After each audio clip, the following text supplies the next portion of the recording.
ये दो प्रॉब्लम दिए हुए हैं, इसमें अपने को निकालना है कि यहाँ पे लीस्ट पुल आप कितना लगाएंगे कि ये जो व्हील है वो ए पॉइंट के अबाउट इसके ऊपर चढ़ जाए। तो हम इसमें क्या करेंगे, इसमें हम मोमेंट के कंसेप्ट लगाएंगे।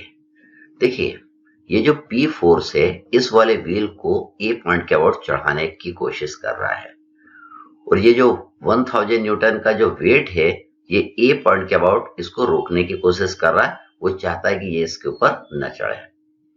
तो पी क्या कर रहा है, ए पॉइंट पे एक मूवमेंट प्रोड्यूस कर रहा है, एक टर्निंग प्रोड्यूस कर रहा है, एक घुमाव प्रोड्यूस कर रहा है। तो ये हमको दिख रहा है, ये वाला कैसा मूवमेंट प्रोड्यूस कर रहा है, क्लॉकवाइज। जब ए पॉइंट के अबाउट क्लॉकवाइज मूवमेंट प्रोड्यूस होगा तो ये वाला व्हील ए पॉइंट के अबाउट इस पे चढ़ जाएगा। और ये 1000 न्यूटन वाला वो ए पॉइंट पे कैसा मूवमेंट प्रोड्यूस कर रहा है, एंटी क्लॉकवाइज कर रहा है, मतलब वो इसको रोक रहा है इसके ऊपर चढ़ने से। तो हम इसमें भी कंडीशन ऑफ इक्विलिब्रियम लगा के पी की वैल्यू निकाल लेंगे। तो जो पी की वैल्यू आएगी that will be our minimum force require to turn the wheel over the block. वो क्या रहेगा, मिनिमम फोर्स रहेगा, क्योंकि उस पी से हमने पॉइंट भर भी लगा दिया ज्यादा फोर्स, तो क्या होगा, ये वाला व्हील इसके ऊपर चढ़ जाएगा। तो देखिए, पी फोर्स वाला ए पे कितना मूवमेंट प्रोड्यूस करेगा, तो अपने को क्या मालूम होना चाहिए, ये वाला परपेंडिकुलर डिस्टेंस मालूम होना चाहिए। तो ये परपेंडिकुलर डिस्टेंस कितना आएगा, तो देखिए इसका डायमीटर हमको दिया है 600 mm, और ये डिस्टेंस कितना है 150 mm। तो पूरा 600 में से 150 mm में माइनस कर दूंगा तो ये परपेंडिकुलर डिस्टेंस आ जाएगा 450 mm।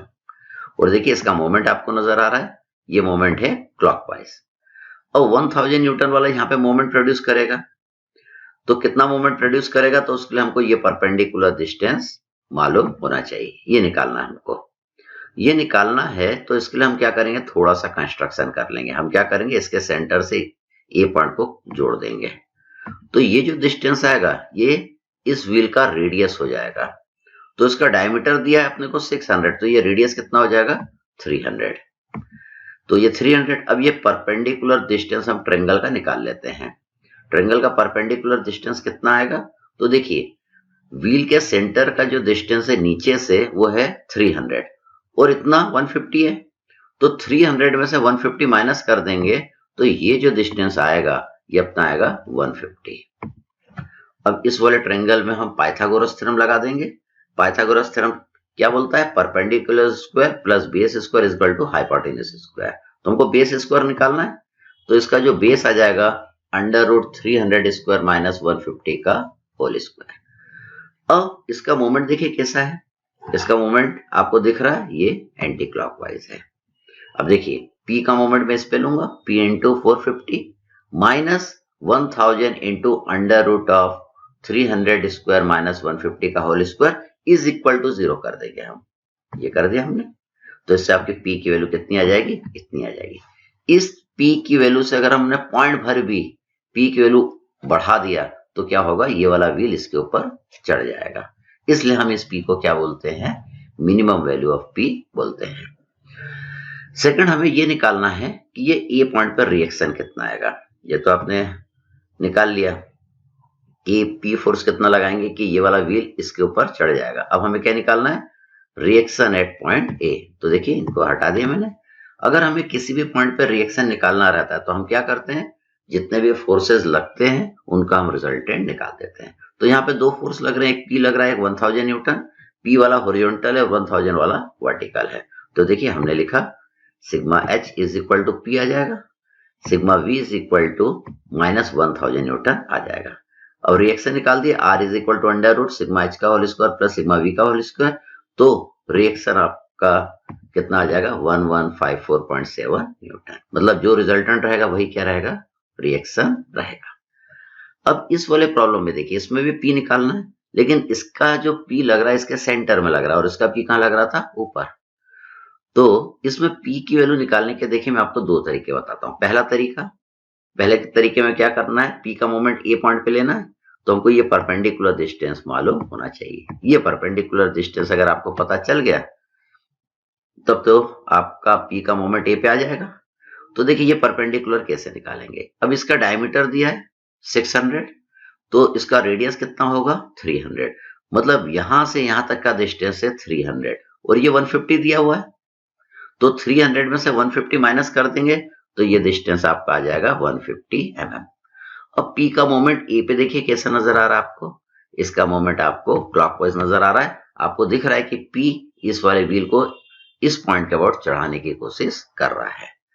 अब 1000 न्यूटन का भी मोमेंट ए पे लेना है तो हमें क्या मालूम होना चाहिए, ये वाला परपेंडिकुलर डिस्टेंस मालूम होना चाहिए। ये तो ये परपेंडिकुलर डिस्टेंस निकालना है, तो हम वही काम करेंगे जो हमने इस प्रॉब्लम में किया था। तो ये आपका 300 है और ये वाला डिस्टेंस कितना हो जाएगा 150। ये तो इसका बेस कितना आ जाएगा under root of 300 square minus 150 का होल स्क्वायर, जितना परपेंडिकुलर डिस्टेंस इसमें आया था। अब इसका मोमेंट देखिए कैसा आपको नजर आ रहा है, इट इज एंटी क्लॉकवाइज। अब हम वही काम करेंगे, P into 150 minus 1000 into under root of 300 square minus 150 का होल स्क्वायर करा। तो इससे भी देखिए इससे P की वैल्यू आपकी आ गई 1732 न्यूटन। अब इसमें अपने को रिएक्शन भी निकालना है पॉइंट पे, we have to find reaction at point A. तो इन सबको हटा देते हैं। तो देखिए इसमें दो फोर्स लग रहे हैं P और 1000, इन दोनों का अपन रिजल्टेंट निकाल देते हैं। तो हम पहले लिखेंगे सिग्मा एच P के बराबर सिग्मा V निकालेंगे माइनस 1000 न्यूटन। R निकालने का हम फॉर्मूला जानते हैं, तो जितना रिजल्टेंट आएगा इन दोनों का वही क्या रहेगा, इस पॉइंट पे रिएक्शन रहेगा। तो इसका रिजल्टेंट हमने निकाल दिया 2000 न्यूटन। तो ये क्या रहेगा रिएक्शन एट पॉइंट ए। अब देखिए P का मोमेंट हमको ए पॉइंट पे लेना है। इसका मैं आपको एक और तरीका बताता हूं।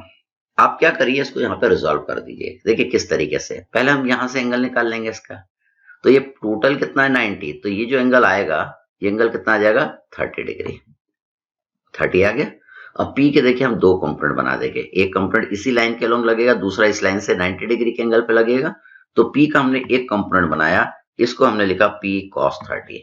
P का देखिए हमने दूसरा कंपोनेंट बनाया, इसको हमने लिखा P sin 30। अब P को हम हटा देंगे क्योंकि इसके हम दो कंपोनेंट बना चुके हैं। तो देखिए इसको मैंने हटा दिया। अब आपको दिख रहा है P cos 30 का तो मोमेंट ए पॉइंट पे 0 हो जाएगा, देखिए 0 कर दिया। और P sin 30 के लिए आपको परपेंडिकुलर डिस्टेंस मिल गया। तो P sin 30 के लिए परपेंडिकुलर डिस्टेंस कितना होगा, इस सर्कल के रेडियस के जितना। तो P sin 30 का मोमेंट कितना लिखेंगे, P sin 30 इंटू 300। तो ए पॉइंट पे मोमेंट आ जाएगा इसका। और इसका मोमेंट कैसा आपको नजर आ रहा है, इसका मोमेंट आपको क्लॉकवाइज नजर आ रहा है। अब 1000 न्यूटन के भी हम दो कंपोनेंट बना लेंगे। तो 1000 का एक कंपोनेंट इधर बनेगा 1000 cos 60 और 1000 का दूसरा बनाया 1000 sin 60। अब 1000 को हटा देंगे। अब 1000 को हटा के मैं कंपोनेंट दिखाऊं तो आपके कंपोनेंट ऐसे देखेंगे। अब यहाँ पे भी 1000 cos 60 का तो मोमेंट ए पॉइंट पे 0 हो जाएगा क्योंकि ये ए पॉइंट से ही जा रहा है। अब 1000 sin 60 के लिए देखिए आपको ये परपेंडिकुलर डिस्टेंस दिख रहा है। परपेंडिकुलर डिस्टेंस इसके लिए कितना होगा 300 mm होगा, इसके रेडियस के जितना होगा। और इसका मोमेंट देखिए ये पॉइंट पे कैसा नजर आ रहा है, ये आपको नजर आ रहा है एंटी क्लॉकवाइज। तो अपन क्या करेंगे, नेट मोमेंट को 0 करके क्या करेंगे P की वैल्यू निकाल लेंगे। वो क्या रहेगी मिनिमम वैल्यू ऑफ P, क्योंकि उस P से अगर आपने 0.001 भी बढ़ा दिया P की वैल्यू तो ये इसके ऊपर चढ़ जाएगा। तो देखिए हमने लिखा यहाँ पे, लिखा P sin 30 into 300 minus 1000 sin 60 into 300 equal to 0। तो इससे भी P आपका उतना ही आएगा जितना P आपने पहले तरीके से निकाला था, कितना 1732 न्यूटन।